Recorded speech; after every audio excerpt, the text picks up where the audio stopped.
Atos, capítulo 9, do versículo 1 ao versículo 9. Todos acharam? Vamos ler a palavra do Senhor. Enquanto isso, Saulo ainda respirava ameaças de morte contra os discípulos do Senhor. Dirigindo-se ao sumo sacerdote, pediu-lhe cartas para as sinagogas de Damasco, de maneira que, caso encontrasse ali homens ou mulheres que pertencessem ao caminho, pudessem levá-los presos para Jerusalém.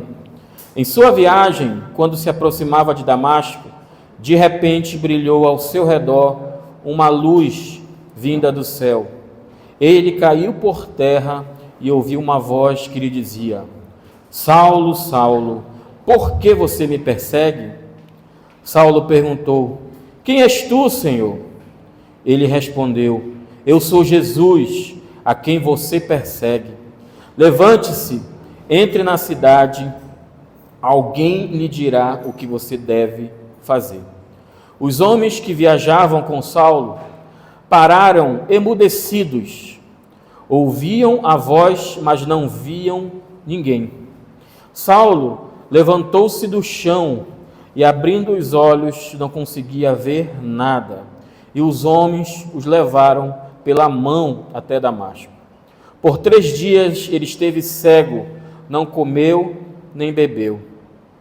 Em Damasco havia um discípulo chamado Ananias.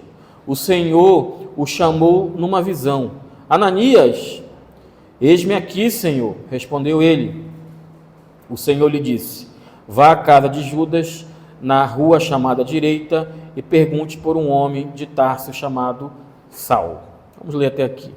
Feche seus olhos mais uma vez. Pai, muito obrigado, Senhor, pela oportunidade que temos de ouvirmos a Tua voz, de aprendermos mais da Tua palavra, e te pedimos ao Teu Santo Espírito, mais uma vez, humildemente, que nos ajude a compreender as verdades da Tua palavra, a compreender os mistérios do Teu Evangelho, e que a Tua igreja possa ser nessa noite edificada, que a Tua igreja nessa noite possa receber a voz do Senhor para o seu coração, e que em tudo o Teu nome seja glorificado, Pai. É isso que eu te peço em nome de Jesus. Amém. Glória a Deus. Queridos, nesse texto aqui nós temos a história, a narrativa da conversão de Saulo. O pastor Hernandes Dias Lopes, ele teve a ousadia de afirmar que a conversão de Saulo foi a maior conversão da história, devido à grandiosidade que esse homem, usado por Deus, fez ali no início da igreja. Paulo foi o homem que escreveu boa parte do Novo Testamento. E esse homem aqui está agora no seu encontro com Deus, no seu momento em que ele teve um encontro com o Senhor Jesus. E como eu falei, essa conversão, ela foi uma das mais marcantes, foi um dos momentos mais marcantes da história da igreja depois do Pentecostes. Nenhum homem na terra, depois de Jesus, ofereceu e teve tanta influência quanto Paulo. Lucas, ele fica tão impressionado com a importância da conversão de Paulo, que ele vai relatar 3 vezes essa conversão no livro de Atos. Você vai ver essa conversão no capítulo 9, que nós estamos vendo hoje, capítulo 22 e no capítulo 26. A conversão de Paulo foi uma das maravilhas da igreja. E é importante destacar que Paulo, ele tinha um berço religioso, ele tinha uma gloriosa e exaltada tradição. Ele mesmo fala aqui em Filipenses 3, versículo 5, olha que ele diz: circuncidado ao 8º dia, da linhagem de Israel, da tribo de Benjamim, hebreu de hebreus, quanto à lei, fariseu. Então era alguém que tinha uma tradição, que tinha um pedigree aqui. Então Paulo, ele nasceu em Tarso, capital da Cilícia. E essa cidade, é uma cidade muito importante. Era um grande centro cultural do Império Romano. Era uma espécie de uma pequena Atenas para a aprendizagem. Lá, Paulo aprendeu muito a filosofia e a poesia dos gregos. E por direito de nascimento, Paulo era também cidadão romano. A Bíblia nos diz que Paulo ele foi criado, ele foi ensinado aos pés de um grande mestre chamado Gamaliel, lá em Jerusalém. E assim ele recebeu a mais refinada educação cultural e religiosa. A Bíblia nos diz também que ele era adepto da ala mais radical do judaísmo, que era a chamada seita dos fariseus. E Paulo, então, apresenta uma grande erudição, mas é importante destacar que, apesar de todo o seu currículo, todo o seu gabarito, espiritualmente esse homem estava totalmente cego. Ele dependia da sua própria justificação e não da justificação de Deus. Paulo, ele foi a maior expressão do judaísmo até o ato da sua conversão. E daqui em diante ele vai se tornar a maior expressão da igreja cristã em todos os tempos. Até Atos, capítulo 13, versículo 9, o apóstolo Paulo, ele é chamado, ele é designado apenas com o seu nome de hebreu, seu nome é chamado Saulo. Como nós falamos aqui, Paulo, ele possuía uma cidadania romana. De nascimento, ele era romano.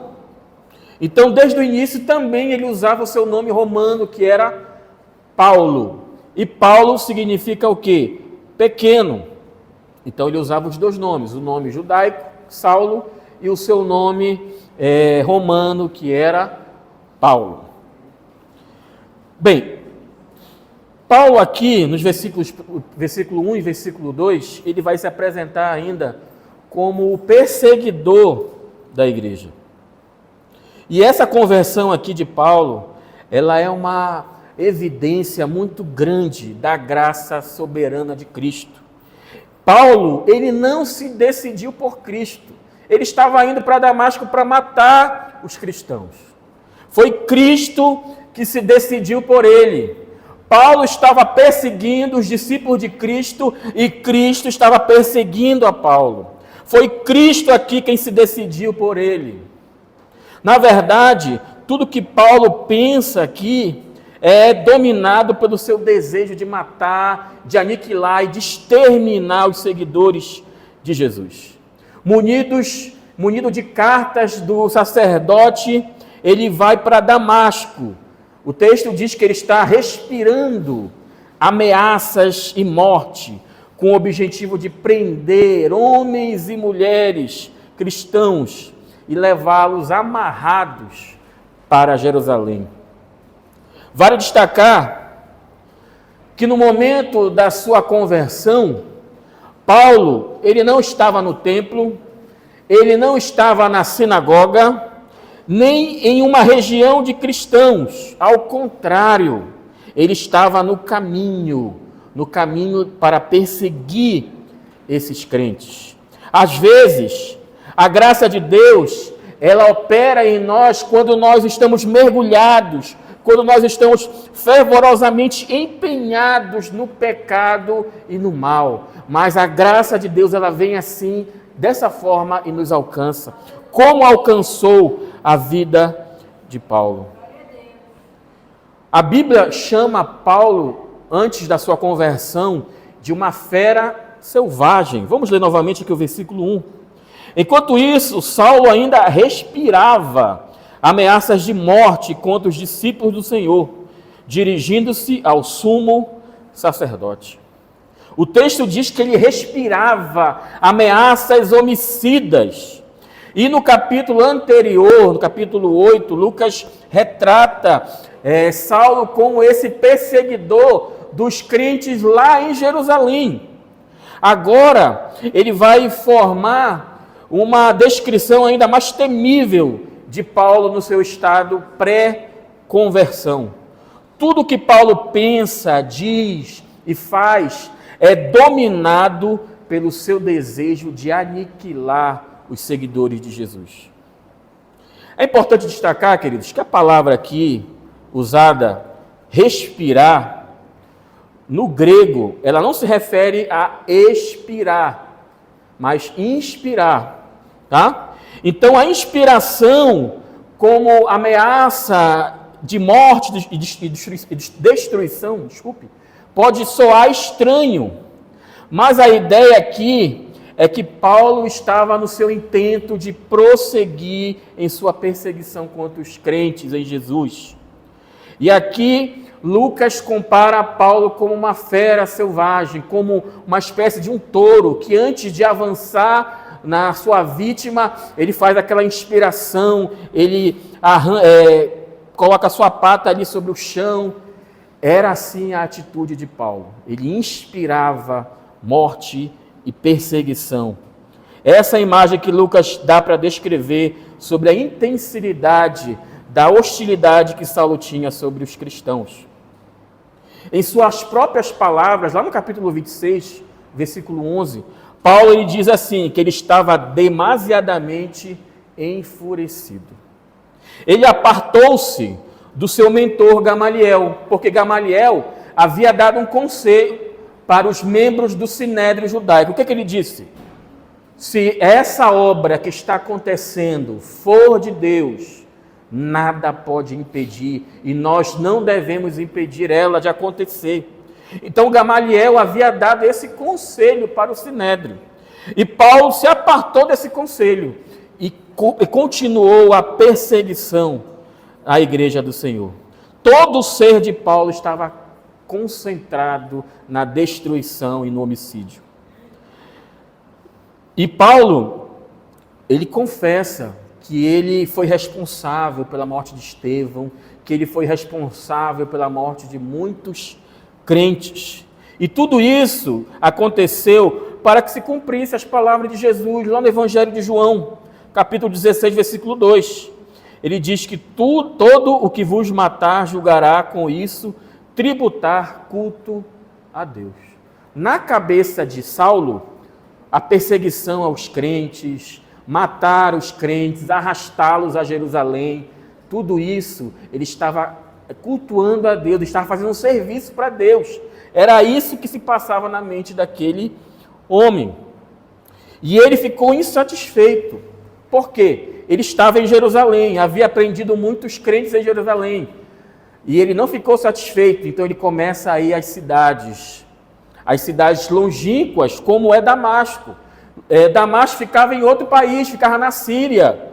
A perseguição dele era tão implacável que ele não se cansava de ir em cidade para prender os crentes, arrastá-los a Jerusalém para serem condenados à morte. Então Lucas ele vai dizer que os discípulos de Cristo estavam espalhados ali pelaquela região. Tinha crentes em Damasco, Jerusalém, Jope, Lida. Então assim, ele obtinha as cartas de autorização do sumo sacerdote. E com a autorização do Sinédrio, ele partia numa perseguição implacável contra os seguidores de Cristo. E Paulo, nessa perseguição, ele tinha uma tropa, ele tinha os soldados judiciários ali do Sinédrio, que acompanhavam ele para perseguir e trazê-los a Jerusalém, os crentes. O texto diz aqui no final do versículo 1 que ele foi ao sumo sacerdote. O sumo sacerdote era o cabeça do Sinédrio. Ele era que comandava o corpo judiciário. Ele tinha a jurisdição sobre todos os judeus que eram residentes em Jerusalém e também na Palestina, na dispersão. Ele tinha o poder, então, de dar a Paulo mandados para as sinagogas de Damasco, a fim de prender os cristãos que residissem ali. Paulo era um perseguidor implacável. Estava determinado a banir da terra o cristianismo. Ele não aceitava que um Cristo crucificado como um criminoso pudesse ser o Messias prometido de Deus.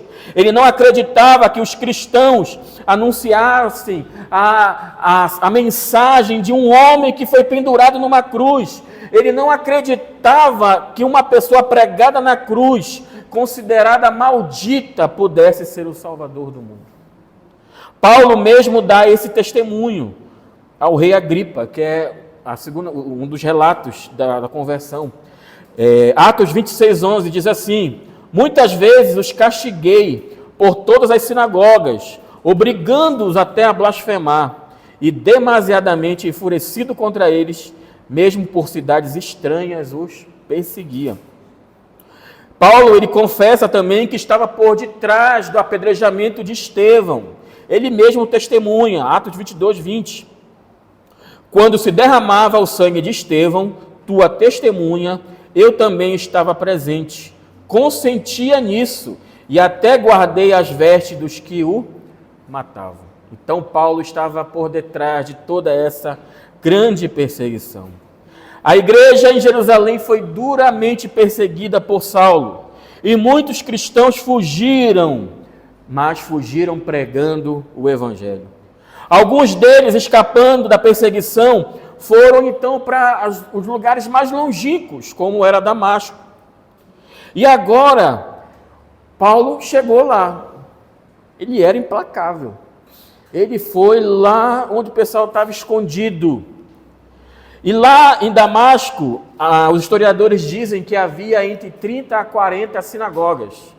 Então ele tinha as cartas de autorização para chegar nessas sinagogas e pegar os cristãos. Por quê? Porque apesar deles crerem em Jesus, eles continuavam se reunindo com os judeus nas sinagogas.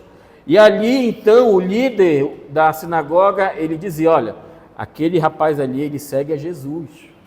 E então, eles levavam para Jerusalém.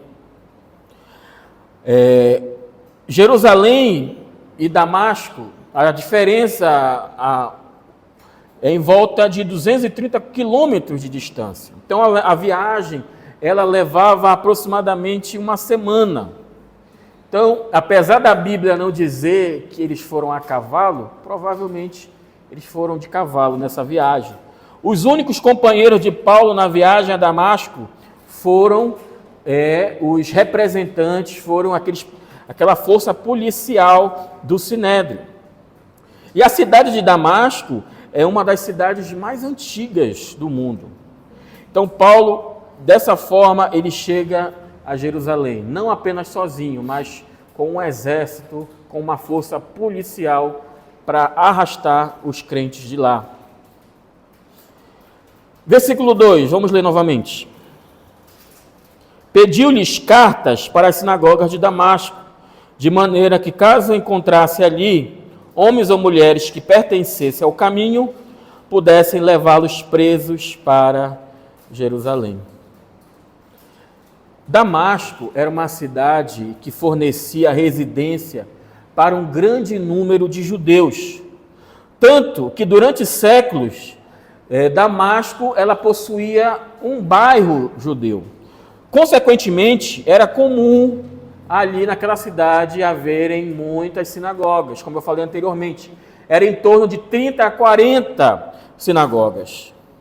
E pelos anais da história judaica, aprendemos que no tempo da guerra dos judeus contra Roma, que é relatada pelo Flávio Joséfo, foram mortos ali em Damasco em torno de 10.000 judeus. Damasco era uma das cidades mais antigas da humanidade. Era conhecida até por Abraão, para vocês terem uma ideia de tanto tempo que essa cidade já existia. E ali era a capital da província da Síria no governo romano e uma das 10 cidades da região conhecida como Decápolis. A cidade era um centro comercial para onde iam e vinham diversas caravanas de todas as direções do mundo. Então Paulo sabia que aqueles crentes ali, eles iam pregar o evangelho e anunciar a palavra de Deus. E como ali era uma cidade comercial, o evangelho ele ia dali para o mundo todo, porque havia muitas nações perambulando por Damasco. Então ele pensou assim, Paulo, eu preciso exterminar com esses crentes em Damasco, porque senão eles vão espalhar essa doutrina por todo o mundo, porque Damasco é uma cidade comercial. E por isso ele tentou interromper a influência do cristianismo. Ele sabia que dentre os adoradores das sinagogas tinha muitos crentes em Jesus. O texto diz aí, se encontrasse quaisquer pessoas pertencentes ao caminho. Esse termo, caminho, era uma expressão que os crentes usavam. Ainda não, ninguém se chama de cristão aqui, é só mais para frente que nós vamos ver isso. Então, os irmãos, os crentes em Jesus, eles chamavam, você faz parte do caminho, baseado no texto de Jesus, na palavra de Jesus. Jesus disse que ele é o caminho, a verdade e a vida. Já os judeus chamavam para os crentes em Jesus, chamavam de a seita dos nazarenos, tá? Mas entre os crentes, eles falavam assim, você pertence ao caminho de Jesus. Então essa era uma terminologia usada pelos crentes. Então, como eles formavam um grupo distinto, seria muito fácil de encontrá-los, de achá-los nas sinagogas. E Paulo foi com esse intento. Paulo não se contentou apenas em perseguir em Jerusalém, mas ele foi para todas as cidades da região para tentar punir os crentes em Jesus. O seu ódio, na verdade, não era contra os crentes, mas contra Cristo. Paulo mesmo, ele vai testemunhar ao rei Agripa sobre isso, capítulo 26, versículo 9, ele diz assim, na verdade, a mim me parecia que muitas coisas devia eu praticar contra o nome de Jesus, o Nazareno. Escrevendo a seu filho Timóteo, Paulo confessa, a mim que noutro tempo era blasfemo e perseguidor e insolente. Então Paulo ele afirma que ele perseguia Jesus. O seu coração estava cheio de ódio e sua mente estava envenenada por preconceitos. Como ele mesmo disse, o seu coração estava demasiadamente enfurecido. E ao perseguir a igreja, Paulo estava perseguindo o próprio Cristo. Por isso que quando Jesus aparece a Paulo no caminho de Damasco, Jesus pergunta, Saulo, Saulo, por que me persegues? Ele então retruca, quem és tu, Senhor? E obtém a resposta, eu sou Jesus, o Nazareno, a quem tu persegues. Então, diante do Sinédrio, Paulo disse, capítulo 22, versículo 4 de Atos, persegui este caminho até a morte, prendendo e metendo em cárceres homens e mulheres.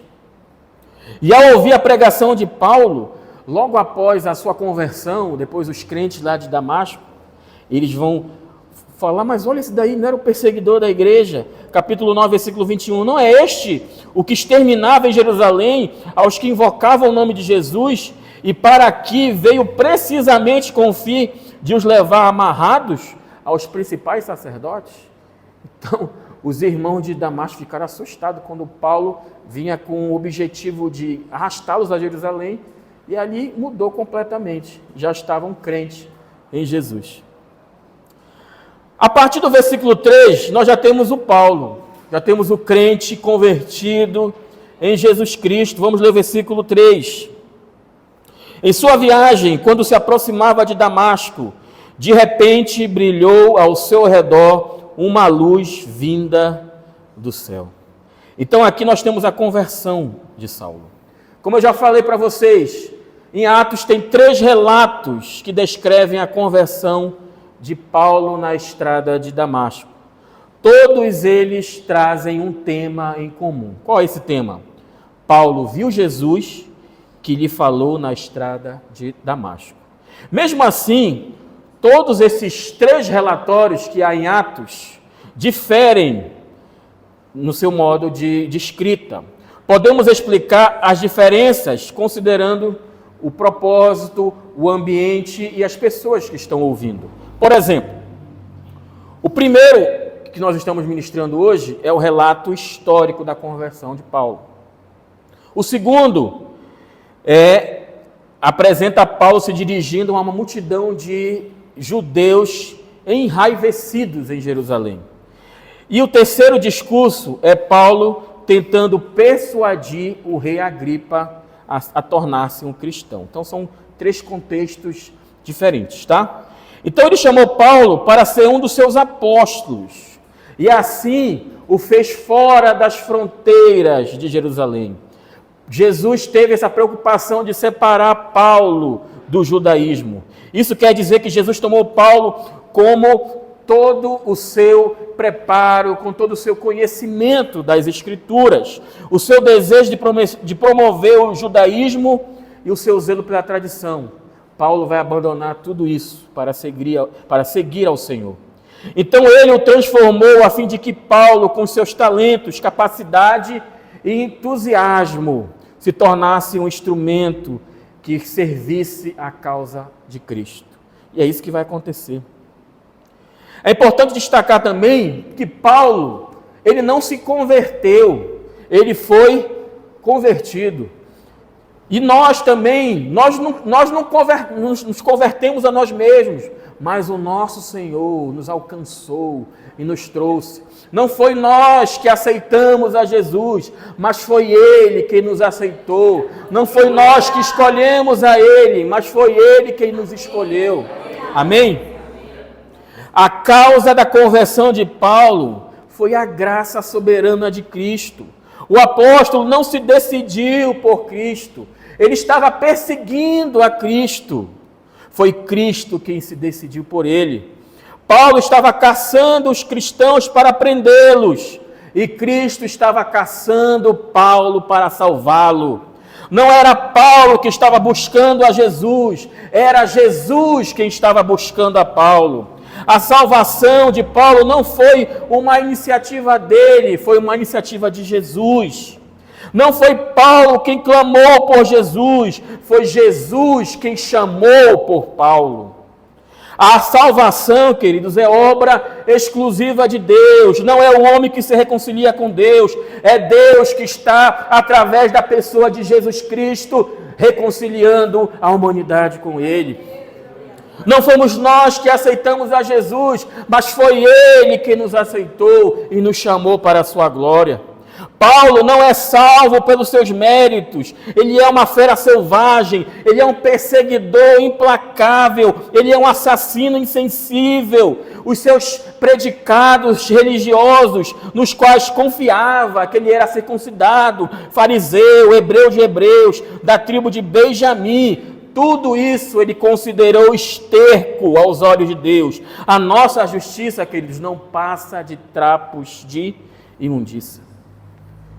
A salvação em Cristo Jesus é pela graça de Deus, é o favor de Deus. Não somos nós que o aceitamos, mas Ele quem nos aceitou. Então nós temos aqui uma grande e gloriosa manifestação de Jesus. E 3 coisas acontecem a Paulo aqui. Ele viu uma luz, caiu ao chão e ouviu uma voz. O versículo 3 ainda fala que Paulo viu uma luz. Saulo, até então, estava chegando a Damasco. Provavelmente ele estava ali na estrada da Transjordânia, que é uma estrada de deserto. Baseado em outros registros aqui de Atos, sabemos que Paulo estava ao meio-dia. Qual é o horário que o sol mais brilha? É ao meio-dia. Então Paulo estava ali perto do meio-dia, quando o sol brilha mais forte. E aí, no momento em que o sol está brilhando mais forte, vem uma luz que brilha mais que o sol, que brilha mais que as estrelas, e essa luz é o nosso Jesus. Essa luz era tão resplandecente que praticamente obscureceu a luz do sol. É difícil de se imaginar como algo pode ser mais brilhante que o próprio sol. A palavra grega usada aqui para brilhou é como se fosse um raio que estava acontecendo ali naquele lugar. Não foi uma miragem, um êxtase, uma visão subjetiva. Foi uma grande luz do céu, tão forte que lhe abriu os olhos da alma e lhe tirou a visão física. É importante destacar que essa luz não foi apenas Paulo que viu, mas toda a sua tropa, os soldados do Sinédrio também viram essa grande luz. Os olhos espirituais de Paulo foram abertos, mas os seus olhos físicos foram fechados. Não foi apenas uma luz que apareceu a Paulo, mas foi o próprio Jesus. Aquela luz era a glória do próprio Filho de Deus ressurreto. E ali, Jesus, ele aparece somente a Saulo. É importante destacar isso. Existia a tropa, existiam os soldados, mas de maneira soberana. Por que, pastor? Ele só apareceu para ali, para Saulo. Porque o nosso Deus, ele é soberano. Ele faz do jeito que ele quer, ele salva quem ele quer, amém? Então, queridos, ele vai diretamente a Saulo. Os outros ali, eles viram a luz, mas eles não conseguem ver a Jesus. Paulo, versículo 4, fala que ele caiu por terra. O touro furioso, selvagem, indomável, agora está subjugado. Aquele que prendia estava preso, aquele que encerrava na prisão estava dominado. Aquele que se achava detentor de todo o poder para perseguir estava prostrado ao chão impotente. O Senhor quebrou todas as suas resistências. Jesus, ele compara Paulo a um touro jovem, forte e obstinado. E Jesus se compara como um fazendeiro que usa aguilhões para domá-lo. A implicação disso é que Jesus estava perseguindo Paulo e Paulo estava resistindo a Jesus, resistindo ao Espírito Santo. Eu falo isso entre parênteses, porque você só resiste a Jesus até o momento em que Ele deixa que você resista. Porque quando Ele vem, nada pode impedir, a nossa vontade não pode impedir, porque Ele é Deus poderoso e soberano. Dê um aplauso ao Senhor por isso. Aleluia! Jesus estava caçando a Paulo. Se Paulo estava caçando a igreja, Jesus estava caçando a Paulo. E ali ele se curvou diante do Deus Todo-Poderoso. O touro estava dominado. O versículo 4, ainda na parte B, diz que Paulo ouviu uma voz. O mesmo Jesus que já estava ferroando a consciência com aguilhões, agora troveja aos seus ouvidos, desde o céu: Saulo, Saulo, por que me persegues? E sabe, é interessante essa expressão, que Jesus fala 2 vezes o nome dele, né? Saulo, Saulo. Em toda a Bíblia você vai ver Deus falando com homens e mulheres, e ele começa com essa expressão, Saulo, Saulo, ou o nome da pessoa 2 vezes.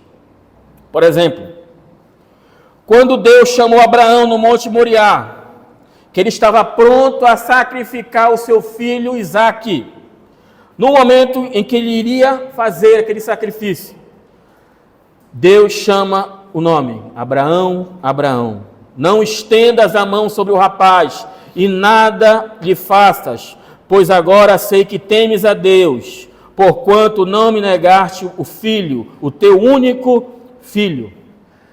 Da mesma forma aconteceu com Moisés, quando ele estava lá no deserto midianita. Deus falou para Moisés, no meio daquela sarça ardente: Moisés, Moisés, não te achegues para cá, porque tira a sandália dos teus pés, porque o lugar em que estás é terra santa. Exatamente do mesmo jeito, Deus chamou Samuel, enquanto ele estava ali, sob a tutela de Eli. Deus chamava para Samuel, Samuel, Samuel. Não é diferente com Jesus. Quando Jesus foi repreender com ternura Marta, ele falou: Marta, Marta.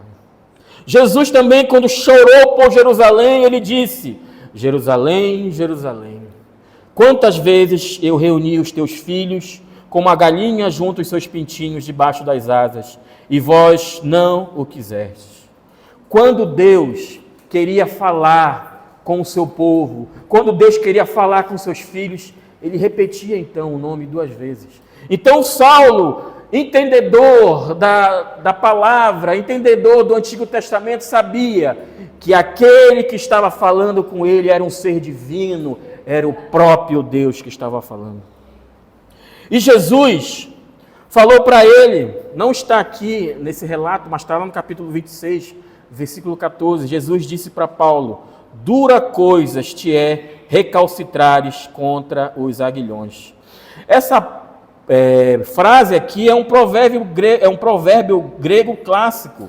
Em geral, está dizendo: Saulo, teu esforço está sendo inútil de querer ir contra a minha vontade. A voz do Senhor é poderosa, Ele é um Deus poderoso, Ele faz tremer o deserto, Ele é irresistível. E nós cremos nisso, que a graça de Deus ela é irresistível. Paulo então pergunta: quem és tu, Senhor?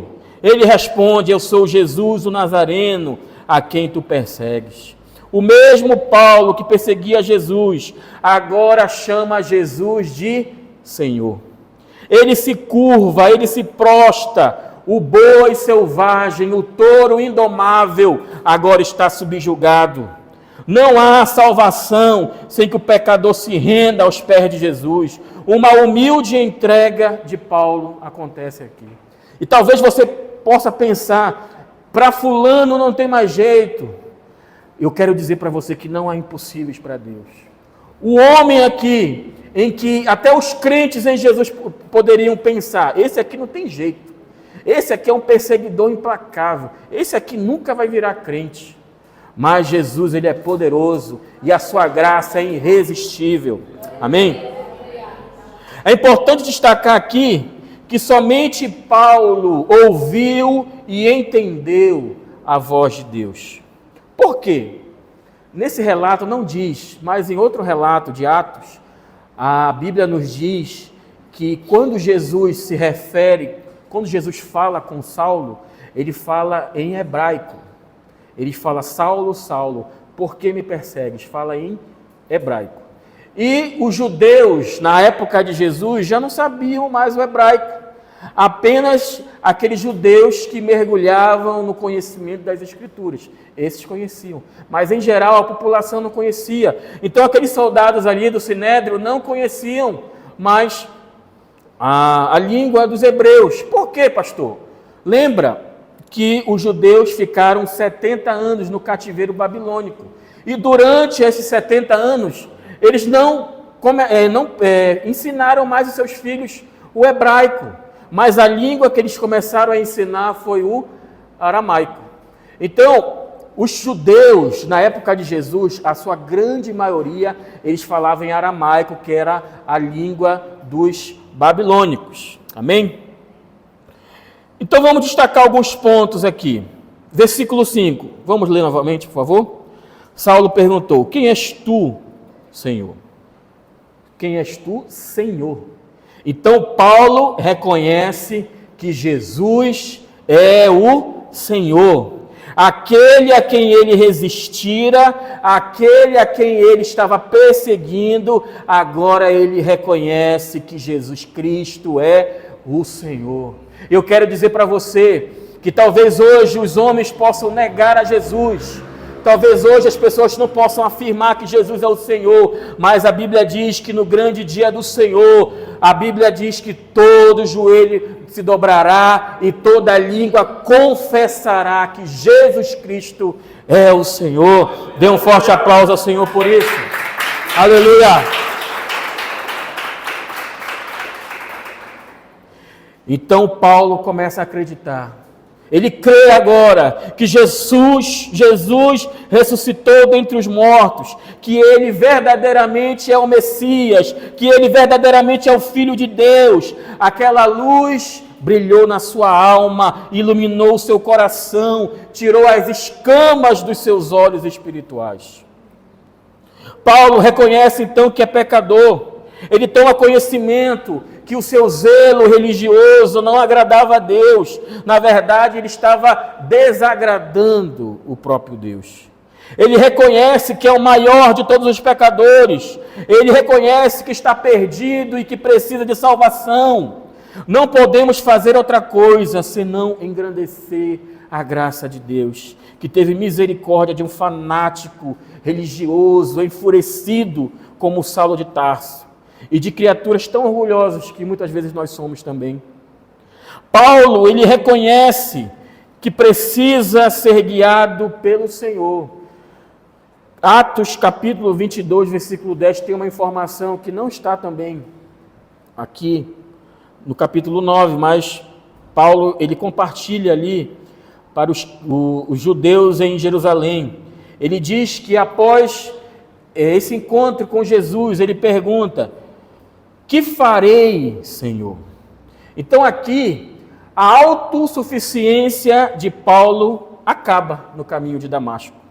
Agora, Paulo, ele quer ser guiado. Ele está pronto a obedecer. Ele que esperava entrar em Damasco na plenitude de seu orgulho e bravura como autoconfiante perseguidor, agora ele estava sendo guiado pelo Senhor Jesus. Agora, humilhado e cego, capturado pelo Cristo a quem ele perseguia. O Senhor ressurreto apareceu a ele. A luz que Paulo viu foi a luz de Cristo, foi a glória de Cristo. E a voz que ele ouviu era a voz do próprio Cristo. Cristo o capturou antes que ele pudesse capturar os crentes em Damasco. Existe alguma resposta possível quando nós nos convertemos, quando nós somos convertidos por Cristo? Você consegue se recordar dos seus dias de conversão? A primeira vez que você esteve diante de Deus, de joelhos, o que você disse? O profeta Isaías disse o seguinte: eis-me aqui, envia-me a mim. Paulo disse: o que farei, Senhor?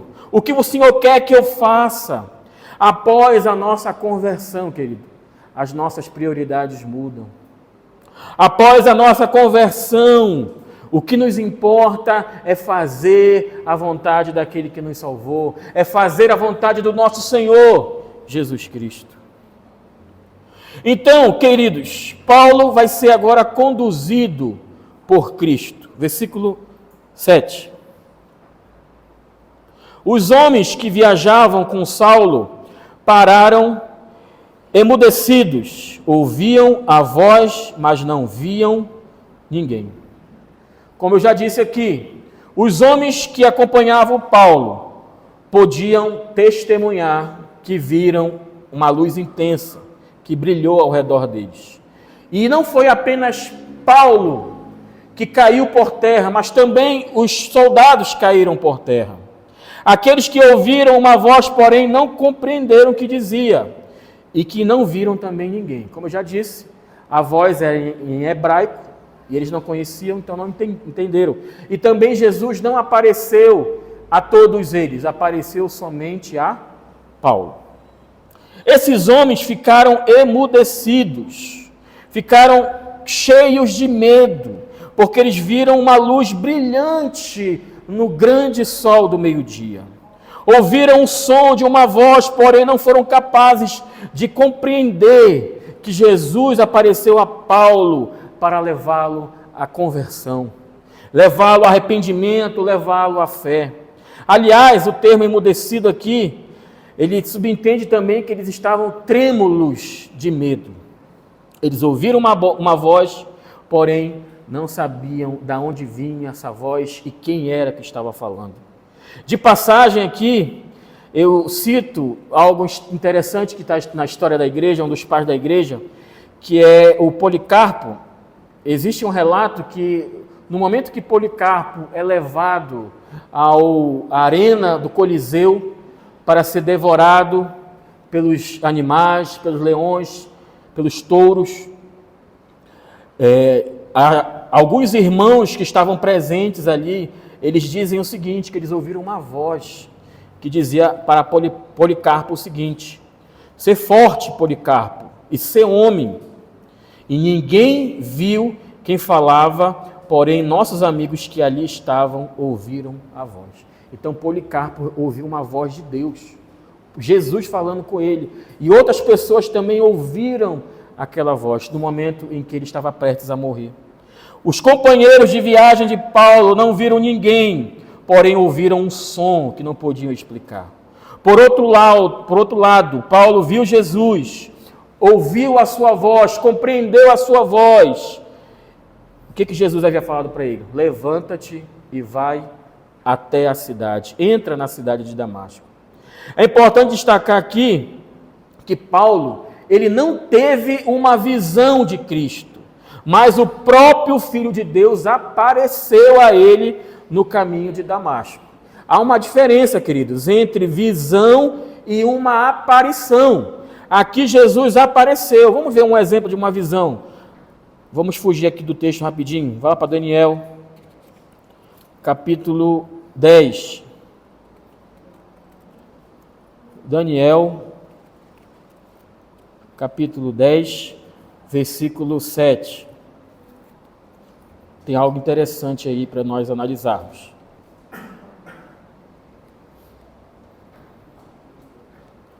Acharam? O texto de Daniel, ele fala que o profeta Daniel, ele teve uma visão ali de um anjo, e haviam outras pessoas com ele, né? Só que diante dessa visão, apenas Daniel via. Porque a visão, queridos, ela é algo mais pessoal. Então aqui na igreja alguém pode ter uma visão e os demais não vão ter essa visão. Então visão, ela é mais particular. E já aqui, a aparição, ela foi específica para Paulo. Apesar de Jesus aparecer somente a ele, os outros viram aquela luz. Então isso credencia o apostolado de Paulo. Porque para ser apóstolo, precisa ter duas importantes funções, características. Para ser um apóstolo, tem que ter visto o Cristo ressuscitado. Jesus apareceu a Paulo no caminho de Damasco. Então Paulo, ele atende o primeiro requisito do seu apostolado. Ele viu o Cristo ressurreto. Segundo ponto, para ser apóstolo, tem que ser comissionado por Jesus. Jesus não apenas apareceu a Paulo, mas também o chamou para ser um apóstolo aos gentios. Pastor, e os apóstolos que tem hoje em dia? Eles viram Jesus de maneira ressurreta, frente a frente? Provavelmente não. Foram chamados pessoalmente por Jesus para ser apóstolos? Não. Então não existem atualmente apóstolos. Existe o dom do apostolado, que é quando um homem, uma mulher de Deus tem uma função de missionário, de abrir frentes de trabalho. É outra coisa. Então não existe apóstolos atualmente. Como diz o Nicodemos, apóstolo bom é apóstolo morto, porque todos já estão mortos. Tá bom? Então credencia Paulo como apóstolo, porque ele viu Jesus e foi comissionado por ele. Glória a Deus. Versículo 8 e 9 para nós encerrarmos. Saulo levantou-se do chão e, abrindo os olhos, não conseguia ver nada, e os homens o levaram pela mão até a Damasco.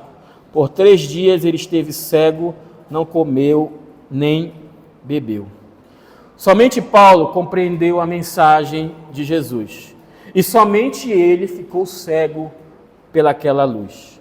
Ele não era capaz de enxergar ao ponto de nem de se colocar em pé. Apesar de seus olhos estarem abertos, ele tateava, ele estava dominado pela cegueira. Lucas narra que Deus colocou nos olhos de Paulo até então escamas que caíram quando Ananias impôs suas mãos sobre ele. Deus atingiu Paulo de cegueira por um período de 3 dias. E nesses 3 dias, Deus deu um tempo para ele pensar, para ele meditar, para ele refletir, para ele orar. Que inversão de acontecimentos, né? Paulo, que desejava lançar por terra os crentes, agora estava prostrado no chão. Ele que desejava escoltar prisioneiros amarrados de Damasco a Jerusalém, agora é levado a Damasco, prisioneiro de uma cegueira. Ele que agia sob a autoridade do sumo sacerdote, agora já rompeu com os seus laços com a hierarquia de Jerusalém. Ele que veio para triunfar sobre a fé cristã, agora ele se submete ao capitão desta fé, Jesus de Nazaré. Por 3 dias ele não enxergou nada, não comeu, nem bebeu coisa alguma.